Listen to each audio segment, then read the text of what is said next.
belum diberi kesempatan oleh Allah untuk bertemu oleh Atta, dan insya Allah someday saya akan jumpa dengan Atta, karena bagi saya yang paling penting adalah dengan ayahnya Atta, karena kami bersaudara. Ayahnya Atta adalah level anak ya, anak-anak. Jadi apa namanya, dari abang saya, kakanda saya, dalam pelukan, dalam tangis terharu yang ada ketika itu adalah kangen, perasaan rindu antara seorang adik bungsu laki-laki dengan kakak laki-laki yang sulung yang sudah 10 tahun kurang lebih tidak bertemu ya. Kemudian yang ada hanya apa namanya, kebahagiaan untuk papa ya yang masih bersama kita. Ketika saat ini mama sudah tidak bersama kita, mudah-mudahan itu juga menjadi membuat mama tersenyum di alam sana. Gitu. Itu aja yang ada dalam pikiran saya. Ya, pertemuan itu yang penting bagi saya adalah kebahagiaan, tersenyumnya papa, ya, dan juga mama tenang di alam sana bahwa kedua anaknya sudah bertemu, berpelukan, dan melupakan segalanya yang lain. Jadi itulah diantara hikmah yang mesti kita ambil, bahwa biasa terjadi perbedaan, biasa terjadi perselisihan, tetapi ketika itu terjadi semua, kembalikanlah ke pangkal, back to basic, ya. Kembalilah kita dan saling memaafkan, itu yang paling penting. Nah, ketika pertemuan itu, apapun sebabnya saya tidak mau tahu lagi. Yang jelas saya sebagai adik, saya duluan yang minta maaf ketika beliau mau memanggil saya dari kejauhan oleh asistennya. Saya berlari menemuinya, walaupun itu di luar gitu ya. Saya cium tangannya, saya rangkul dia, dan saya bisikan ke telinganya, mohon maafkan saya, mohon ridhoi saya. Dan begitu juga sebaliknya, bukan saya, alhamdulillah mengatakan maafkan abang, maafkan udah. Kita mulai lembaran baru insya Allah. Amin. Pak Ustadz, ya, sama Atta belum, dan insya Allah mudah-mudahan someday kita akan bertemu dengan Atta, dan mudah-mudahan Atta selalu diberi kesuksesan, kelancaran, dan juga diberi perlindungan oleh Allah Subhanahu wa Ta'ala dalam menghadapi suasana dia sekarang ya, sebagai artis, sebagai public figure, mudah-mudahan dijaga oleh Allah. Pak Ustadz mungkin minta maaf sebelumnya.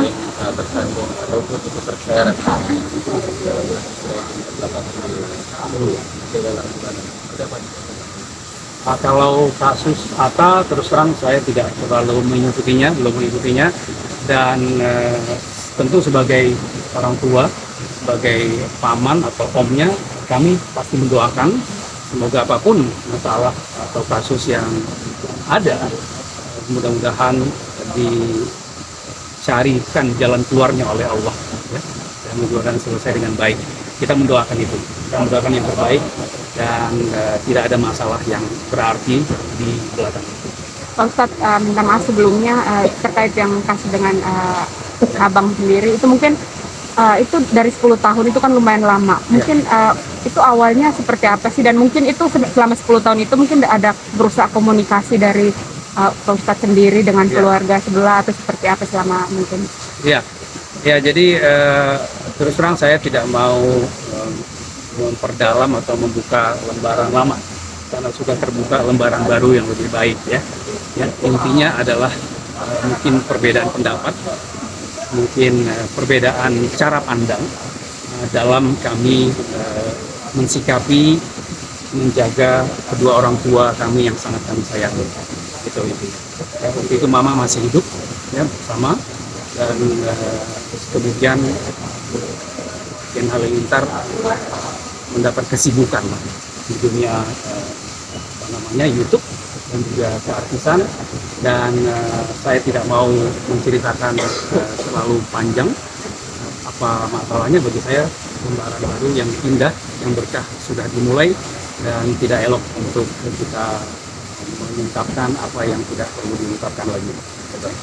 Tapi keluarga Halilintar sekarang memang sudah menetap di Indonesia, apa nanti balik lagi ke Malaysia atau seperti apa sih? Wallahu alam ya, tetapi setahu saya sudah akan banyak di Indonesia, dan sampai saat ini belum ada berkegiatan ke luar negeri lagi, tapi bisa saja mereka akan berkegiatan keluar lagi. Hah? Orangnya pintar, cerdas, golfer yang hebat dan juara di saat junior dulu, zaman dulu, di zaman golf belum terlalu banyak dahulu. Kemudian punya watak tegas, punya disiplin luar biasa, ahli pidato, motivator handal, dan juga punya leadership atau kepemimpinan yang tangguh, yang hebat menurut saya. Dan saya banyak belajar dari abang saya Halilintar di dalam banyak hal, ya, terutama pengalaman hidup. Ketika itu saya ikut juga bersama dengan Bang Halilintar ke luar negeri, keliling itu, ya, keliling di hampir beberapa negara. Saya bersama di beberapa negara, gitu, membantu bisnisnya. Dan banyak saya belajar bagaimana menjadi orang yang sukses dan tetap diberkahi oleh Allah Subhanahu wa Ta'ala. Berarti bisa. Ya, sama aja lah ya.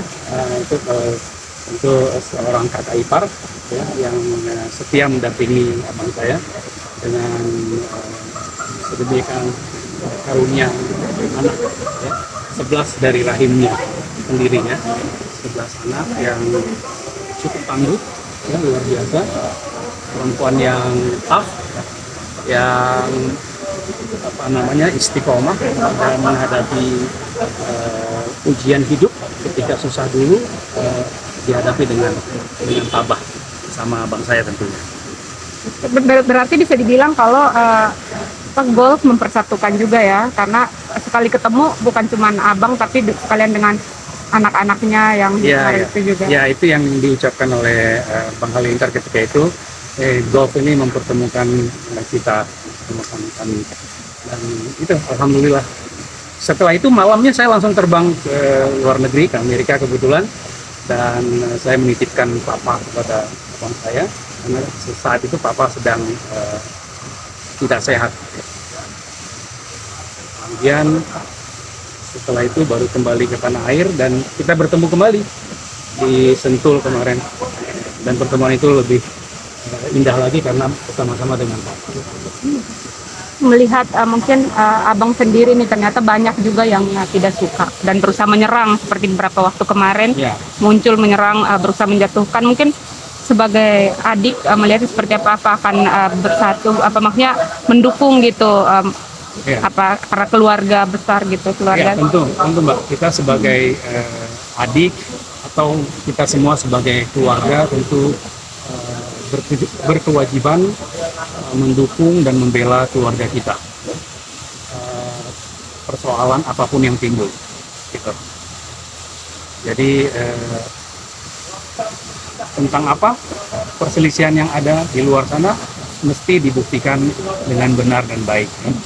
Karena apa? Karena ujian itu biasa datang, dan semakin tinggi pohon maka angin bertiup semakin kencang. Gitu. Nah, sudah pantasnya sebagai orang bersaudara kita saling mendukung dan saling menguatkan. Tapi melihat mungkin dari abang sendiri mengajarkan sampai ke anak-anaknya yang paling kecil sekalipun itu bisnis, memang itu di keluarga ditanamkan atau seperti apa sih? Oh ya, Bang Halilintar itu memang dari awal selain seorang motivator, dia juga sebagai entrepreneur, seorang pengusaha, praktisi pengusaha menurut saya, ya, motivator dan praktisi pengusaha yang terjun ke lapangan gitu, mulai dari perdagangan yang kecil, direct selling, ya, sampai perdagangan yang lebih besar, ekspor-impor dan lain-lain gitu. Jadi memang abang saya orang yang gigih di dalam bekerja, ya, bekerjanya selalu dengan sungguh-sungguh kegigihannya, kemudian tuntas dan tabah, ya, menghadapi cobaan dan dugaan, turun naik, jatuh bangun, kemudian bangun kembali. Nah, itu abang saya, sifatnya demikian. Kalau boleh tahu berapa bersaudara mungkin dari dalam keluarga? Kami bersaudara kandung ada 6 orang. Ya. abang saya Halilintar nomor 1, kemudian ada saudara laki-laki saya 3 orang lagi, dan ada saudara perempuan saya 2 orang. Saya anak bungsu laki-laki atau anak yang kelima. Nah, kami punya adik 1 lagi, dokter Nindi di bawah saya. Untuk kedepannya akan ada rencana lagi juga untuk bertemu. Mungkin akan keluar Pasti, semuanya pasti, komplit gitu. Ya, karena mungkin tempo hari belum ada kesempatan ulang tahun Atta, kami juga mengucapkan selamat ulang tahun kepada Atta. Semoga semakin bertambah usia, bertambah juga iman dan takwa, dan semoga menjadi semakin matang, menjadi seorang ayah yang soleh, imam kepada keluarganya, ya, kepada anak tercintanya Amina yang cantik dan comel, dan juga untuk istrinya Aurel kami mendoakan semuanya dalam kebaikan. Barangkali mungkin belum waktunya tepat untuk kita bertemu saat itu, tidak mengapa. Kami melihat mungkin ada faktor kesibukan atau faktor-faktor lainnya yang belum menyebabkan kita bisa diundang untuk bersama-sama hadir di ulang tahun. Tidak mengapa, kita doakan dari jauh yang terbaik. Belum. Ya, kita lihat di foto, lihat di videonya, Masya Allah ya. Siapa yang nggak mau ketemu ya, ya kan? Jangankan omnya, pamannya kan, teman-teman saya juga selalu berbicara tentang anak yang comel dan soleha, insya Allah, Aminah itu. Ya. Dan ya kita berdoa kepada Allah, kita pengen sekali ketemu dengan cucu yang pertama kami, adik kakak, cicit yang pertama dari Papa Smith. Atta adalah anak yang pertama dari Bang Halilintar, dan Bang Halilintar adalah anak yang pertama dari Papa. Jadi itu semua nomor satu. Mungkin tanggapan dari ayah Ya. sendiri akhirnya Ya. setelah 10 tahun berdamai seperti apa sih? Iya. Ya. Nah, Udah pas acara akikahan kan. Akikahan, Cuman waktu itu kami yang belum berkesempatan masuk ke dalam. Tapi Atu ya. Atu, Atu iya. dari pihak kami itu disebut Atu. Tapi dari pihak ibunya Atta disebut Ate. Ya. Nah, itu sudah bertemu saat akikah itu.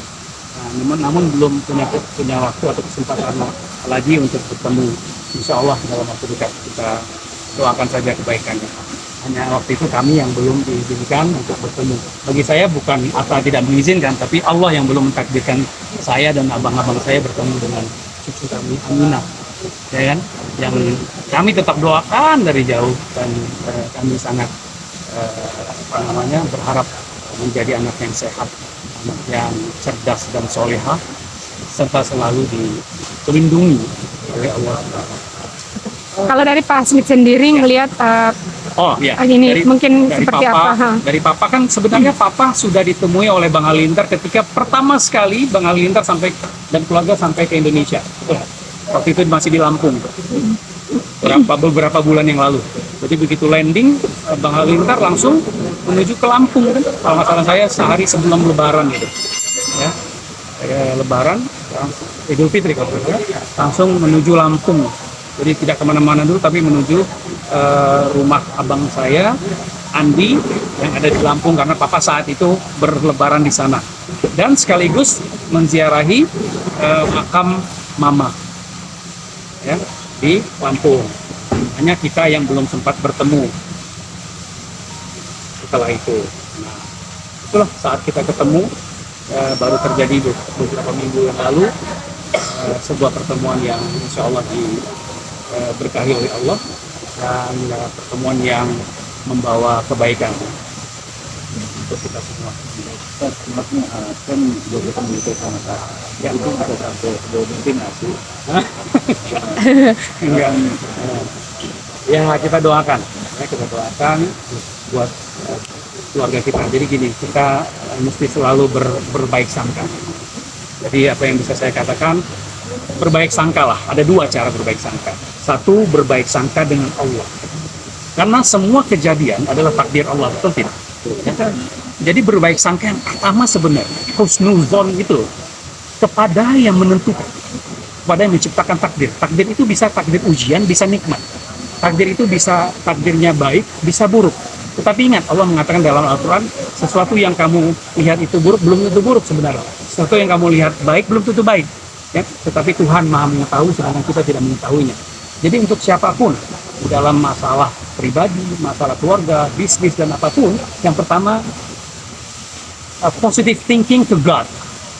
Berbaik sangka dengan Allah. Yang kedua, berbaik sangka dengan keluarga. Positive thinking dengan keluarga kita. Ketiga, ya, baru cari solusi. Jangan cari perselisihan. Cari kedamaian, jangan cari sebaliknya.